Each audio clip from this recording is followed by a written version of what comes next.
What are you doing, WWE? It's time for WGS-TV Reviews, Monday Night Raw for the week of February 11th, 2019. Hey YouTube, are you ready for your hot tag? Because if you are, it's definitely time to work. This is the Hurricane, and you're watching WGS-TV. And if not, what's up with that?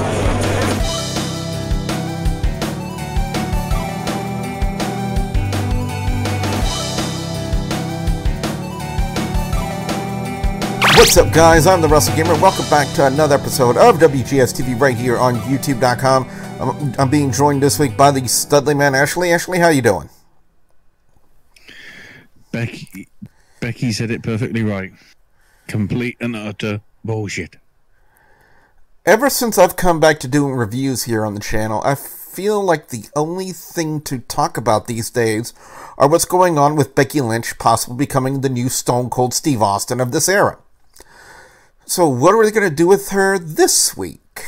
To answer that question, let's talk about Raw.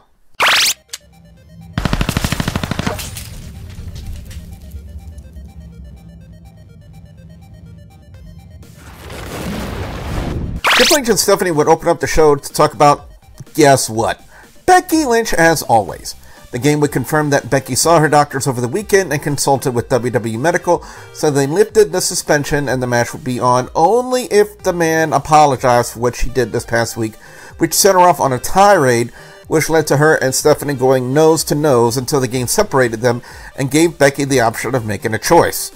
Either apologize by the end of the night and go to WrestleMania, or throw it all away.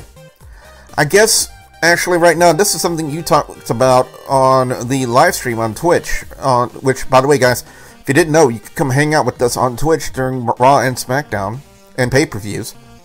I guess at this point, just like you said, WWE feels like they need the authority figures right now to be heel, possibly when it comes to this angle. Which is stupid.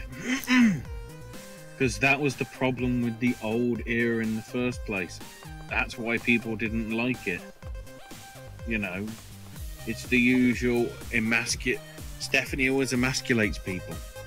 You know, even if they have vaginas, she castrates their penises. Because that's what she can do, because she's lady balls.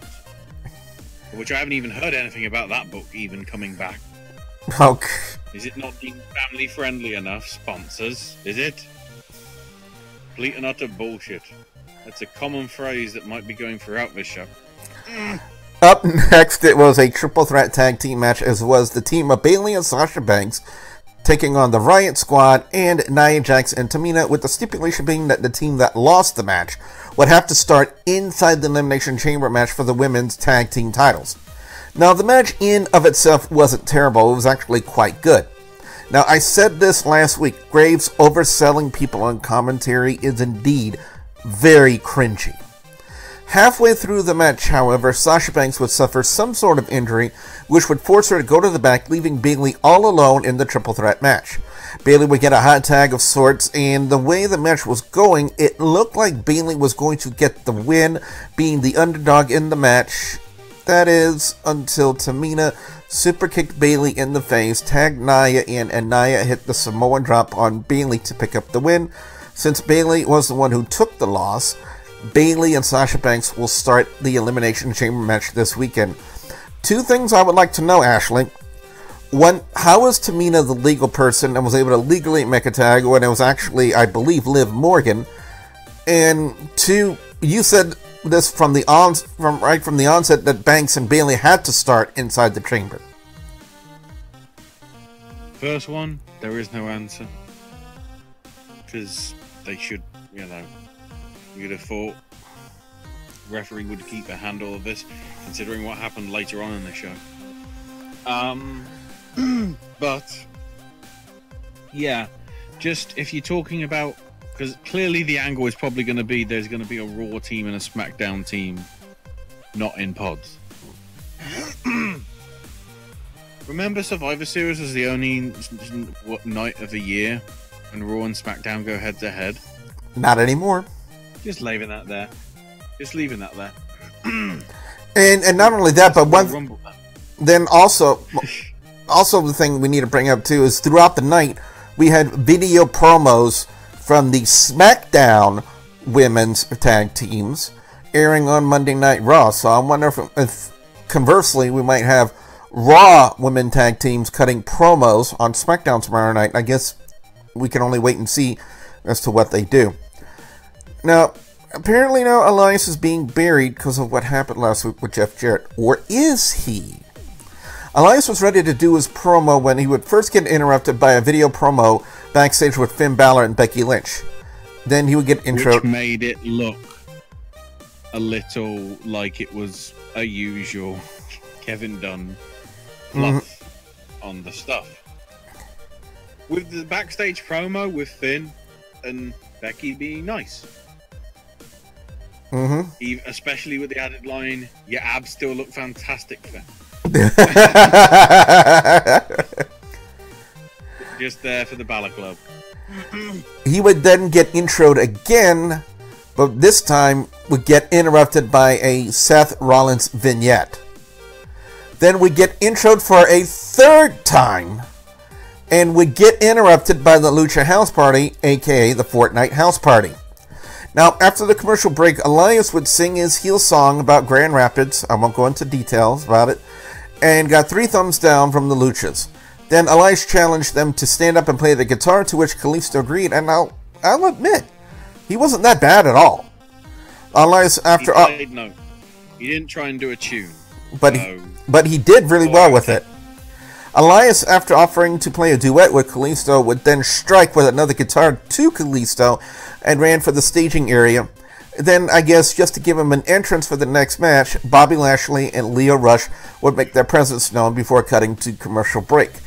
Actually, no, here is my theory. And hear me out on this, and everyone who's watching this right now, just hear me out on this. Worrying theory. We're fucked. Now, it's been announced that Jeff Jarrett is now a backstage producer when it comes to WWE, correct? Apparently so, yeah. Now, what if they work at, like, Jeff Jarrett using his backstage producer's stroke to screw with Elias in his promos?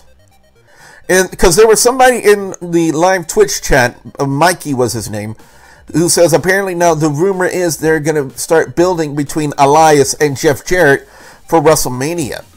And if they play it like this, to me, actually, it's kind of feasible that they would have Jeff Jarrett in the angle use his backstage stroke, as it was, to, I guess, again, screw with Elias and what he likes to do. What do you think?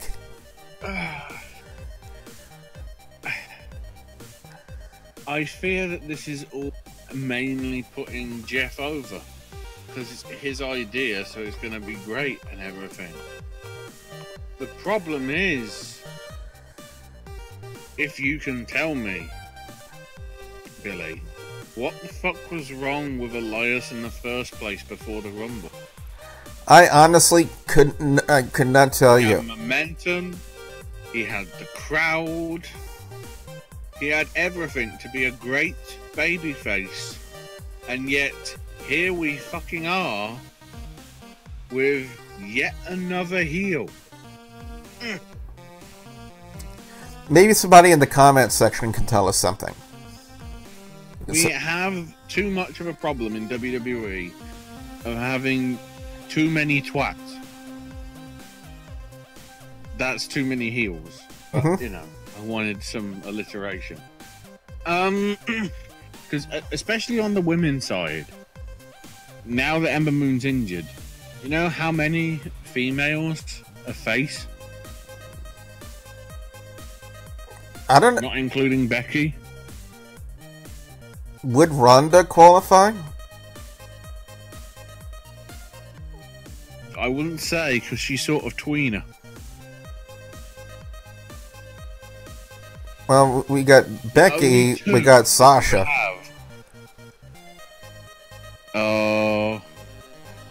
No, sorry. Well, I guess Bayley and Sasha. Bayley, Sasha, and Natalya. Every other woman on the roster is heel. as we established with Alexa. Mm-hmm. Later on in the night. Yep. There are too many heels for the baby faces to have a chance against. We'll see this to some extent we saw it throughout this thing, because Elias passed it to Lashley, and then that passed it on to the Blackman, the Scotsman, and the Twatman walk into a bar. Oh. And I don't mean we just raise the bar, we are the bar. Oh. We'll get to that next. Up next, it was Finn Balor taking on Drew McIntyre with Bobby Lashley and Riott at ringside, and throughout the match he would constantly interfere and cause distractions in order to give an advantage to McIntyre. That is, until the leader of the Balor Club drop-kicked him in the face and had McIntyre set up for the coup de grace until Lashley shoved Balor off the top rope, causing a disqualification. As the beatdown continued, out would come Kurt Angle to the aid of Balor and had McIntyre and Lashley reeling until Baron Corbin attacked Angle from behind, but it wasn't long until the monster among men, Braun Strowman, would march down to the ring to take it to McIntyre, Lashley, and Corbin, and during the commercial break, the six-man tag team match would be made. Now, the match nearly ended in controversial fashion as Lashley would hit the overdrive slam on Balor, would pin Balor, but Balor had his foot on the bottom rope, but before the referee would see it, Lashley grabbed his leg off of the rope, preventing it from being seen. However, another referee, Chad Patton, I believe, came out to inform John Cone, the other referee, of what happened and restarted the match. Overall, I have to say I enjoyed the match, but I'm left wondering why it was worked as it was, as the actual finish of the match was Balor hitting the coup de grace on Lashley to pick up the win for his team. So, what does this now mean for... First off, I want to say this. Why the fuck are they working the Intercontinental title match as a 2-on-1 handicap match, for one? And two, 99% of the time when you see the challenger go over on the champion on the go-home show, which is what this is for Monday Night Raw, when it comes to Elimination Chamber, they don't go over at the pay-per-view. But then sometimes WWE likes to be a kind of kerfucky when it comes to their creative writing. So could this be one of those times where they get kind of kerfucky, Ashley? Oh, kerfucky's a weird term. In all honesty, it shows you that they really don't know what to do with the IC title until Kevin gets back. Because I'd say that's the obvious angle, considering what Lashley did to him to write him out.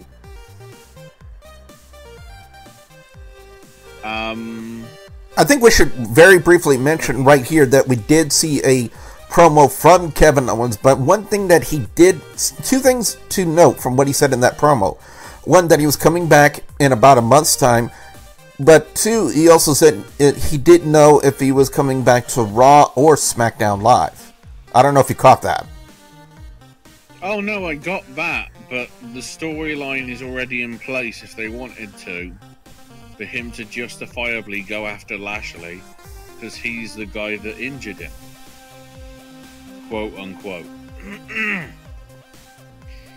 you remember back in the day, yeah, it was a Monday because it was Raw. I think it was it the Raw after SummerSlam? I believe it was. When he got kicked on by Braun Strowman for no reason, basically behaving like a face.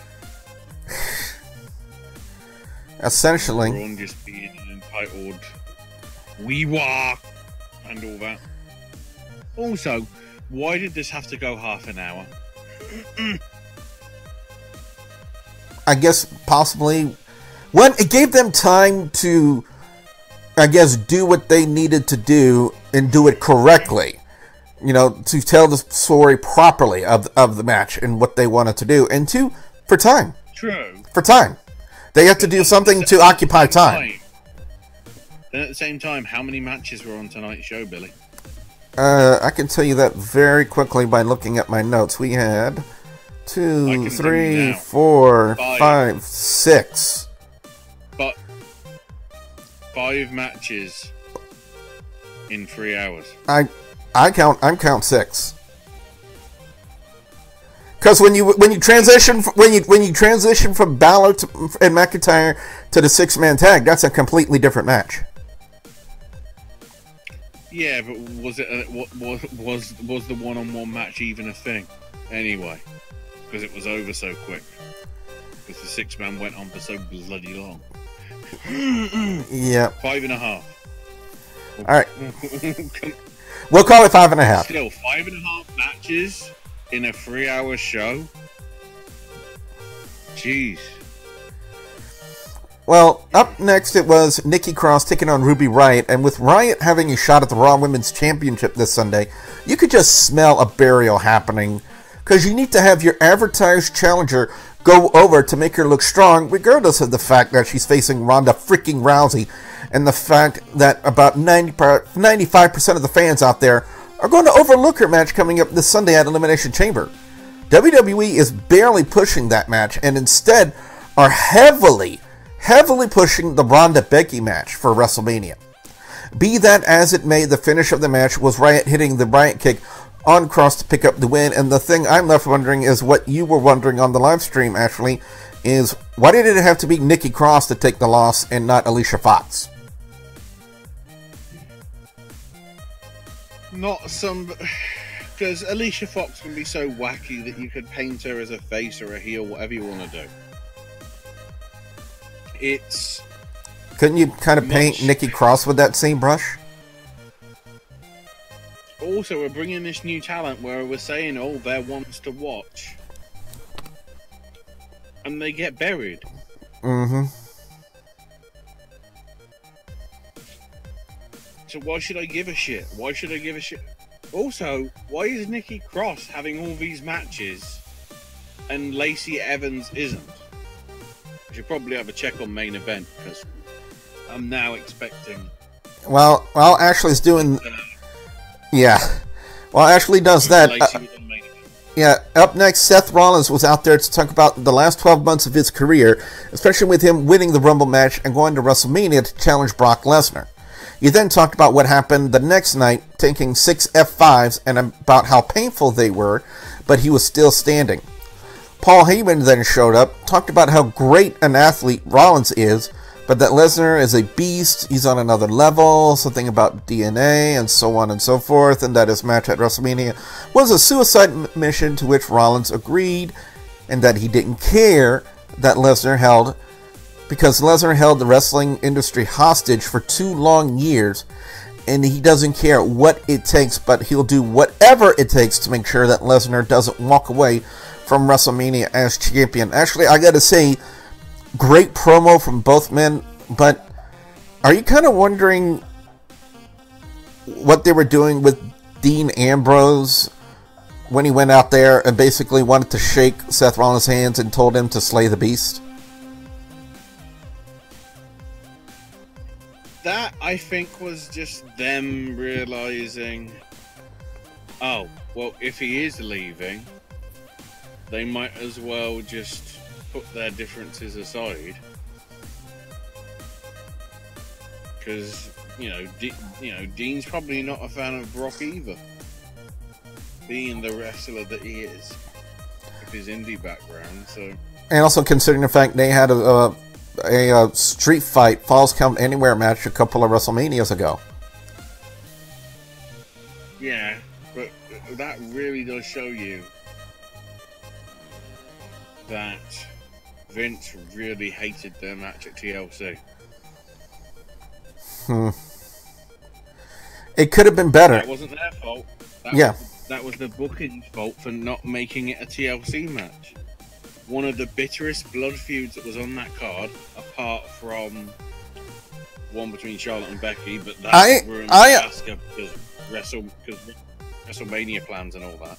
I honestly remember that match being booked as a ladder match. Yes, but it's still a TLC variant, isn't it? Well, yeah, so I'm still left wondering why Vince McMahon said, no ladder match. You're going to go out there and have a regular match. Remember, the TLC match was still, despite the fact it was a laughing stock because the bloke was injured, it was still Braun versus Baron Corbin. Of which, you're getting that at the pay-per-view, everybody. Please be not excited. Dear shit. Well, up next, it was Dean Ambrose taking on EC3 in a rematch from last week. One thing to note about these two men, at one point in time, in different companies, both men essentially had the same finisher. EC3 with the 1%er, and Ambrose with the first iteration of the Dirty Deeds in the form of the kick-out bulldog. Now, just like last week, there was very little crowd reaction, because again, it's one guy they don't know, that is if they don't follow NXT or Impact Wrestling, versus a guy who's leaving the company, so that kind of leaves the crowd with very little to get emotionally invested in when it comes to these two. Ambrose would catch EC3 in a small package to pick up the win, so actually, more than likely, we can assume that we're going to get a rubber match, probably on the Elimination Chamber kickoff show. I'd have thought so. Well, there's a lot of things that could be on the kickoff show, in all honesty.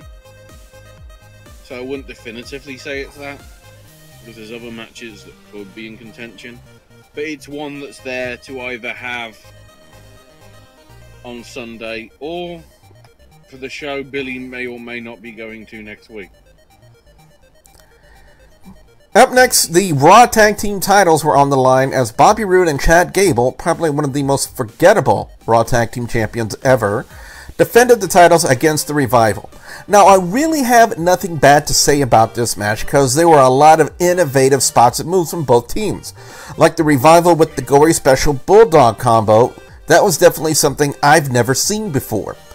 The finish of the match was Gable leaping off the middle turnbuckle, falling right into the Shatter Machine as the Revival pick up the win and become the new Raw Tag Team Champions. So actually now, I guess all the rumors of the Revival possibly jumping ship to All Elite Wrestling have been silenced since they put the titles on them. But here's the actual question I have for you, Ashley. How long will they keep the titles on the Revival?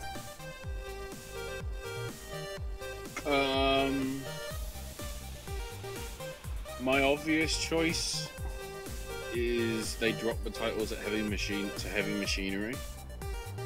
I don't think it's worth doing it at WrestleMania. Let the Revival have them for a bit. Maybe keep it as a clean thing, just to really swerve everybody. But I mean, because they beat the Ascension tonight on Main Event. The other one was Tyler Breeze and the B Team beating Jinder and the Sings, so go to sleep.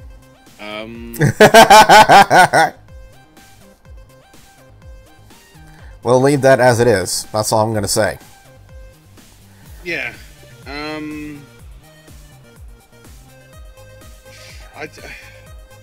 The thing I was most surprised about is they won clean. After all the angles they've done about all the heelish stuff and their being heels and everything, they really didn't use the heelish tactics at all. And they won. And of course they were consoled by the true heel of WWE, Charlie Caruso.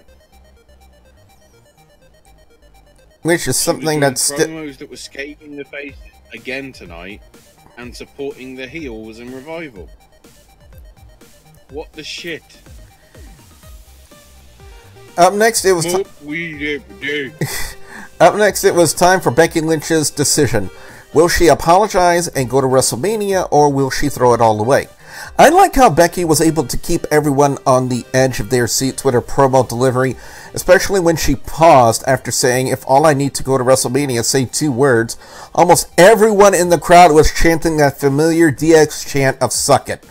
However, she would apologize, proceed to cut a promo on Rousey for WrestleMania until the Raw Women's Champion would make her presence known, but then so would Vince McMahon, who crushed Becky's dreams of grandeur at WrestleMania by not accepting her apology and suspending her for 60 days and replacing her at WrestleMania with Charlotte Flair. Essentially, as it stands right now, and and if you're watching this video, again, this is being recorded on February 11th. As it stands, because I don't want anyone in the comments to come back in here and say, what the fuck are you talking about, WrestleGamer? Essentially, as it stands... What are you talking about, Willis? Essentially, as it stands right now, we went from possibly having the women main event, the biggest show of the year, to Vince waving a giant middle finger in everyone's faces. But the thing to know about right now, guys, is there is still... Mans need to look strong. Not only that, but there is still a lot of time left until WrestleMania. So you never know what they may do or what may happen between now and then. Wouldn't you say, Ashley? Triple threat. Triple threat. I mean, blatantly we're making it a triple threat because they're that fearful that if they let Ronda lose, she's gonna fucking bugger off because it's UFC and she has maybe her commitment issues. I don't know whether that's the concern. It just feels that way. It just feels right and all that. So I don't know. But the best thing that can happen is they don't even boo Charlotte. They just stay quiet and don't react. If anybody's listening to this and is going to shows over the next, let's say 4 weeks, because Becky's going to find her way back in somehow to make this a triple threat somewhere down the line, don't react to Charlotte at all. And if they make it a triple threat and Charlotte's got anything to do with it, don't react at all. Which might be hard to do, you know, if, you know, Becky's getting beat up by Charlotte and things like that. But it's like, I think I've worked out what's happening, Billy. Mm-hmm.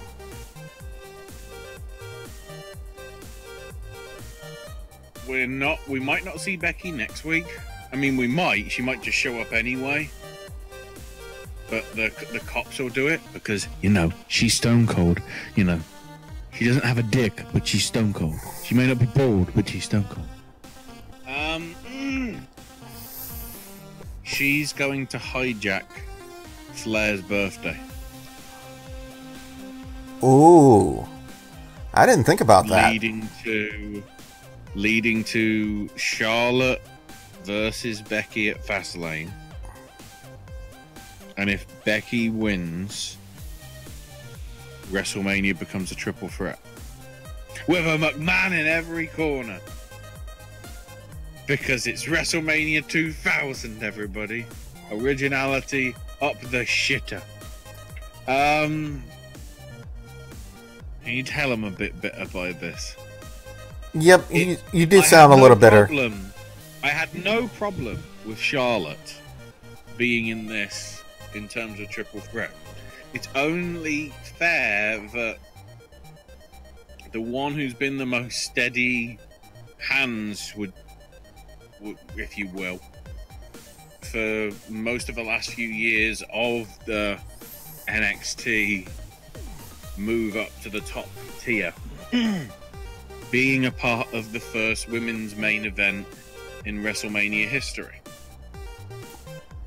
I had no problem with that. It's just the way that they did it being practically just a bait and switch, with Vince looking strong as ever, despite the fact that the problem with programming over the last few months and years has been the touch of the McMahons involved. But it's just as bad enough that you've got Shane as bloody tag team champions. Oh my god, think about this. We might have heel McMahons in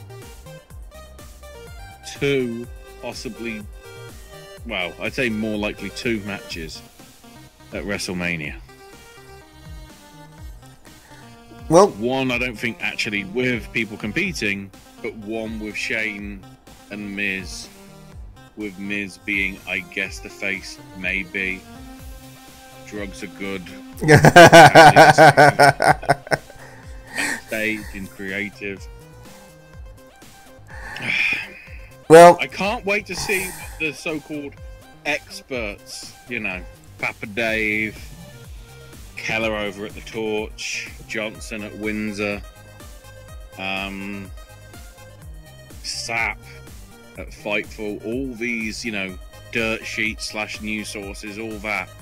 Think about this, because I just honestly think that it could be getting mainstream media attention for all the wrong reasons, because the way Becky just went viral from the nose busting and what happened right before Survivor Series is the best marketing that WWE could have had in a bunch of storylines that, yes, Charlotte's storylines were actually boring for a bit. It was only livened up by the heel turn, in inverted commas, by Becky Lynch, which actually wasn't a heel turn. It was a face turn because the crowd was sick of Charlotte. The women are now getting to find out what John Cena felt like. And Roman Reigns. And Roman. When you push the same person over and over again as being the only credible threat for such and such a person, whether it be challenger or champion, the crowd are not going to invest as much. And I still think it's probably gonna set the records, you know, in terms of like attendance it normally does for WrestleMania. But if they don't get this right, and here come the people going, stop talking about AEW. And you know that I have my concerns over AEW as well, but they're doing things which should be very easy things for WWE to capitalize on, that they aren't really doing right, which, depending how they're handled, could be a shot in the foot and give some impetus to the creatives over at AEW as to what they could come up with. It's just Vince, just be happy with the fact you've got that retired fucking football coach to come back to be part of your XFL stuff next year. Focus on that. Wind it down. Let Stephanie and Triple H take in charge, because how many times has Triple H been involved in stuff at NXT? Never. Apart from the split up that led to halftime heat. I can't think of any other time. Hardly ever. Hardly ever. That is how you run a company. I'm seeing it way too much. I'm seeing face authority figures flipping to heel authority figures in ICW. In other companies as well.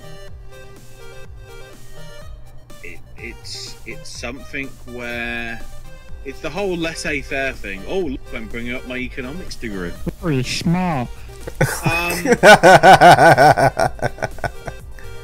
Just if at all necessary, just let it be. Let creative come up with the ideas, and don't try and insert anybody involving it, despite what Vince and Stephanie may think. You can have Vince and Stephanie still, well, less Vince, but you could still have Stephanie come out, just do less emasculations, have her sort of be the authority figure if you need to have something like a contract signing. Triple H, I feel more confident with, because he knows how to fucking wrestle. She's nothing against Stephanie, because she's better than she was, but you know, Triple H has been wrestling for what, For years. 25, 30 years. Something like that. But I think he wins. I think he wins in this top trumps game. Ever so slightly. It to me, this is partially the sign of Vince needs to pass the torch sooner rather than later. And it's not, and it's just because I think that he thinks that there has to be some sort of McMahon involved somehow in something at WrestleMania because it's their company. Because that's how it worked with Steve. Yep. And if that's the case, why wasn't Vince McMahon involved at WrestleMania 3? I really don't have an answer when it comes to that. At WrestleMania 10 with the Bret Hart stuff or the ladder match or whatever.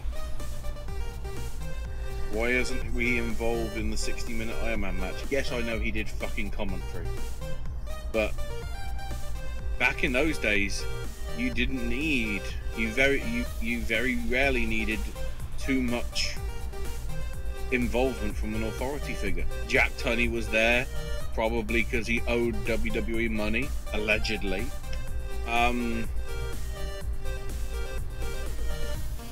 It's just, I feel, as I'm getting off my soapbox now,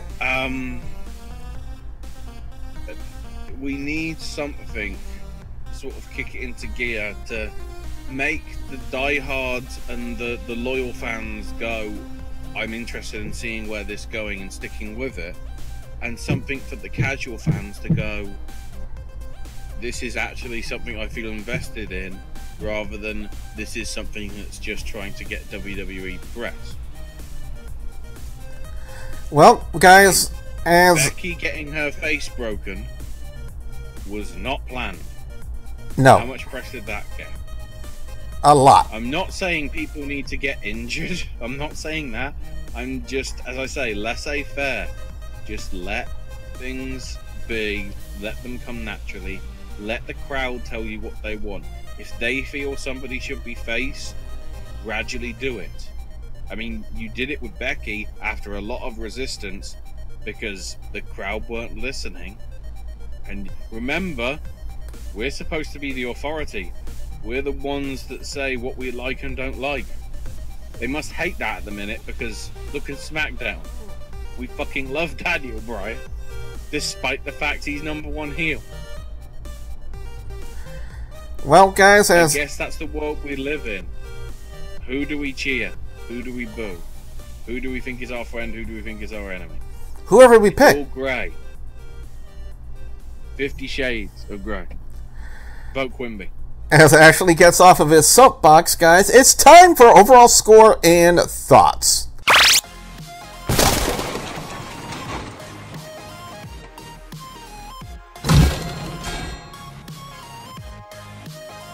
Raw this week felt a little more consistent with what they were trying to do, with a lot of the focus being on Becky, since she is in one of the most talked about angles in WWE, and it was done quite well. However, I'm still left wondering who is actually doing the booking in WWE and what brand of weed are they on. Overall score of Raw this week gets overall score of Raw this week gets a 3.25 out of 5, with best match of the night definitely going to the Raw Tag Team Championship match, with worst segment of the night going to Charlie Caruso's backstage heel interviews. Just look at how she conducted them tonight if you need any more proof. And where are they going with this? Why are they having Charlie Caruso conduct interviews in such a manner? It makes no fucking sense. You should have your backstage interviewers along with your play-by-play commentator be a neutral ground and with about a 90% face. Look what they did with Michael Cole several years ago and how fucking awful that was. They haven't gotten any better, but how awful that is. Your play-by-play commentator should always be neutral, with always being opposed to the heel and always in favor of the face, because the baby face would always do the right thing with the heels always doing the wrong things. You don't have to have a backstage heel interviewer. Anyway, as I get off my soapbox, Ashley, over to you with your overall score and thoughts. I have to say down the middle, it's a 2 of 5. It's a in the middle. Because I go on zeros. I go on zeros out of 5. So 0 to 5, middle is 2.5. Okay. Which may sound bad, but for a go-home show, this was above average, which is surprising. Yeah. They built to what they could do. It's clear that SmackDown seems the more opportune stuff because they're in the actual one elimination chamber match that people care about.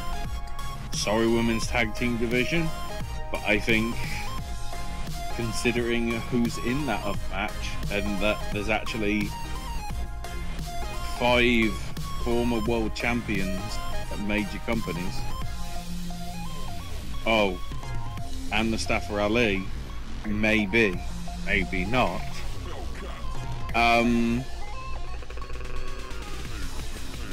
Clearly it's going to be more interesting tomorrow and to flesh that out. But, you know, the Ronda thing was built up with nothing. As you said, it was more about what's happening at WrestleMania, which, oh my god, if Ruby wins on Sunday, Vince will be like, wait, the main event of WrestleMania is going to be Charlotte versus Ruby Riott? Fuck this shit, I'm retiring! Yeah! You know, we've got to build to Seth and Brock, but we can't do because Brock only shows up when he's advertised, which is roughly every 3 weeks. He's advertised for next week. I can tell you that for a fact. He's advertised for next week. Yeah. Which makes sense, because it's 3 weeks. Then you can show up the week after Fastlane, and then you can start the build to WrestleMania. And the whole Finn thing, which I thought was a regular match, because that's what they advertise online. Also, worth noting, because I did run you through what the plan was for tonight, didn't I? Remember what it said for the Raw preview? Remember what they advertised last week? Heavily? Mm-hmm. Balor and Lashley. Natalya versus Dana Brooke. And they never did it. Nothing. At all. So what the fuck happened there? That is a good question. A good rhetorical question, but here, guys and gals, that has been our thoughts on Monday Night Raw this week. What would I know from you guys out there, the viewers and subscribers? Your thoughts on Monday Night Raw. What are your overall scores? What are your thoughts on Monday Night Raw this week? What do you think of the way WWE took Becky Lynch out of the WrestleMania match at this time? I have to keep saying that, at this time, depending on when you're watching this video. And inserting Charlotte Flair with the way they did it tonight on Monday Night Raw. I definitely want to hear what you guys have to say. Be sure to put your comments in the comment section below. If you guys like this video, make sure you slam that like button, like the champ, and if you guys want to see more wrestling talk with awesome gameplays right here on the channel, you know the 2 ways you got to do it. You got to leg drop the subscribe button and hit that bell icon to turn on notifications so that way you guys will never miss out another video right here on my channel. So with my thanks to the Studly Man Ashley, I'm your friendly neighborhood Wrestle Gamer, reminding all of you guys out there to just stay awesome. Bye, guys!